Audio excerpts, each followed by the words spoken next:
எந்த மீன் மேலே வந்து ஈக்கள் உட்காரலையோ அதை வாங்காதீங்க. ஈக்கள் உட்கார்ற மீன் வாங்கக்கூடாது. ஏன்னா அதில் அந்த ஃபார்மலின் வாசம் வந்து நமக்கு தெரியாது, ஈக்கு தெரியும். ஒரு ஃபிஷ்ஷை எடுத்து இப்படி பிடிச்சி பார்க்கலாம். ஜஸ்ட் அப்படி ஹோல்ட் பண்ணினீங்கன்னா இந்த ஃபிஷ் வந்து இப்படி பெண்ட் ஆகக்கூடாது. இட் ஷுட் பி ஸ்ட்ரைட்டாகவே இருக்கணும். அப்படி இல்லைன்னா அப்படி சென்டராக எடுத்து நீங்கள் பார்த்து அந்த ஃபிஷ் வந்து சென்டராக ஸ்ட்ரைட்டாக இருந்ததுன்னா அந்த ஃபிஷ் வந்து நல்லா இருக்குன்னு அர்த்தம். மூணாவது, நீங்கள் இப்படி ஃபிஷ் இருக்குன்னா அது வந்து இந்த பிஞ்ச் பண்ணி பார்க்கலாம். அப்படி பிஞ்ச் பண்ண உள்ளே போச்சுன்னா கெட்டு போயிடுச்சுன்னு அர்த்தம். போகக்கூடாது, போயிட்டு அது ரீபவுண்ட் ஆகிக்கணும். அந்த மீன் நிற்கக்கூடாது. ஆமாம். அப்போ வந்து அந்த உள்ளுக்கார இருக்கக்கூடிய அந்த ஃப்ளஷ் வந்து கெட்டு போச்சுன்றது நமக்கு தெரிஞ்சிடலாம். புரியுதுங்களா? இதுதான் மெயினாக அந்த கில்லு வந்து ஓப்பன் பண்ணி ரெட்டாக இருக்கணும். இதுலேயும் அவங்க வந்து அடல்ட்ரேட் பண்ணுறாங்க. ஒன்றும் கிடையாது, குங்குமம் இருக்கு இல்லைங்களா, அதை வச்சு தடவிடுவாங்க. நீங்கள் அது எப்படி பார்க்கலான்னு ஒன்று வேணால் அந்த கில்லை இப்படி ஓப்பன் பண்ணிவிட்டு நீங்கள் இந்த இதை இப்படி எடுத்துட்டு நீங்கள் பார்த்தீங்கன்னா கையில் பார்த்தீங்கன்னா ரத்தம் மாதிரி இருக்காது, அந்த கலரே கையில் ஒட்டிக்கும். குங்குமம் கலர் இருக்கு இல்லைங்களா, அது ஈஸியாக ஒட்டிக்கும். அதில் நீங்கள் வந்து இது பேல்லாம் இருந்ததுன்னா நீங்கள் கண்டுபிடிச்சிடலாம். ஸோ நீங்கள் வந்து பார்க்குறத விட இந்த கில்லை வந்து இப்படி கொஞ்சம் லைட்டாக இப்படி பண்ணி இப்படி பார்த்தீங்கன்னாவே இந்த குங்குமம். அடுத்தது வந்து மீன்களோட கண்கள் பார்த்தீங்கன்னா வந்து it should be very clear. இந்த பார்த்தீங்கன்னா இந்த மீனில் பார்த்தீங்கன்னா கண்ணு பாருங்கள் கிளியராக இருக்குது. ஸோ இந்த மீன் வந்து ஃப்ரெஷ்ஷான மீன்.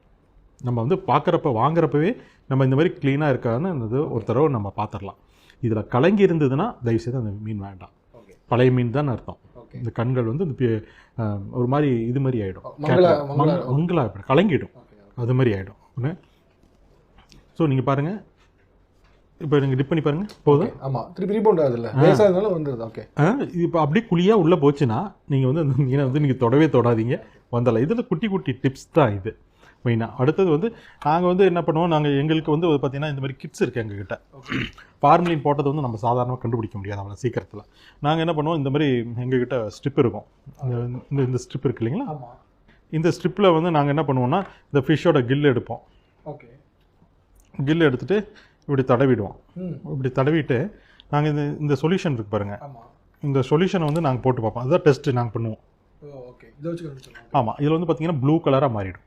ஓகே, இன்கேஸ் ஃபார்முலா ஆட் பண்ணியிருந்தோம். ஆமாம், கண்டிப்பாக பார்த்தீங்கன்னா இந்த ஸ்ட்ரிப் வந்து it will be change into blue colour அப்படியே மாறிடும். நாங்கள் இதை வச்சு தான் நாங்கள் கண்டுபிடிப்போம். அந்த என்ன நாங்கள் ரேப்பிட்டாக நிறைய ஒவ்வொன்றுக்கு எக்ஸாமின் பண்ணிக்க முடியாது. இது வந்து எங்களுக்கு ரேப்பிட் டெஸ்ட் மாதிரி.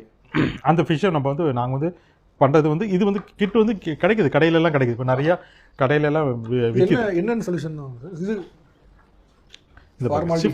ஃபார்மாலிட்டியோட டெஸ்ட்னு சொல்லணும்னா கிட் வந்து நிறைய கிடைக்குது. ஓகே, ஃபிஷ் டெஸ்ட் கிட்னு இது ஒரு கிட் அப்படியே இருக்கும். ஓகே, இது கடையில் இருக்குது.